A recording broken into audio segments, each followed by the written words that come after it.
Bonjour, aujourd'hui nous sommes sur le toit de H&M. La construction s'achève de la phase 1 avant l'aménagement. Nous sommes au gigot bitume. Vous connaissez tous le gigot et le bitume.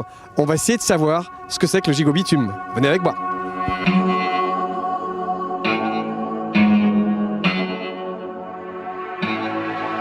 Got a soul full of secrets and a mind full of dreams. I was always told that life ain't anything that it seems. But I'm gonna live for me, yeah.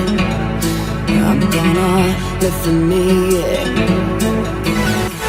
I got this chip on my shoulder and my head's in the clouds. Or maybe 10 feet tall, but I won't be held down. I'm gonna live for me, yeah. I'm gonna live for me, yeah.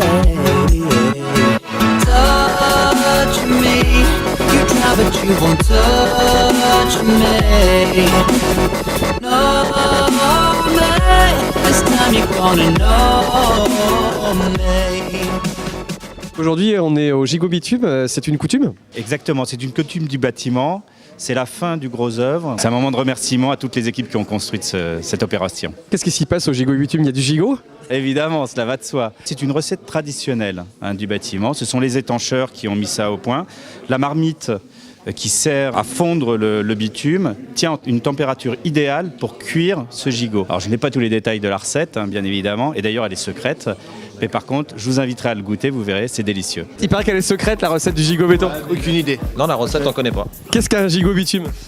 C'est un gigot qui est plongé dans une marmite de bitume avec laquelle habituellement on fait de l'étanchéité. Est-ce que la recette est secrète? Ça dépend du cuisinier. La recette non, le mode de cuisson oui. Donc il faut du bitume tout simplement, bien bouillant. Bonjour, il paraît que c'est vous le cuisinier. Ah non, je suis pas cuisinier, moi je suis étancheur. C'est quoi la recette? Il paraît que c'est secret. Ça reste dans le secret de l'entreprise. Ouais. Ah mince, on saura pas plus alors. Non. C'est une vieille tradition sur les chantiers de construction. C'est censé marquer une étape importante dans le bâtiment qui est le hors d'eau, hors d'air.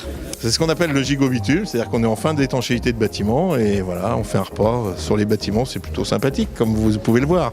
C'est une tradition dans le métier, j'en suis à mon 50e peut-être.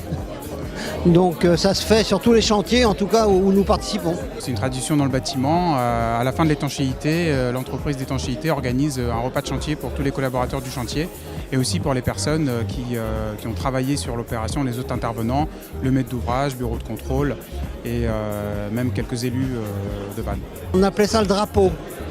Le drapeau, c'est-à-dire que les entrepreneurs, lorsqu'ils avaient terminé la couverture, on mettait un drapeau au-dessus.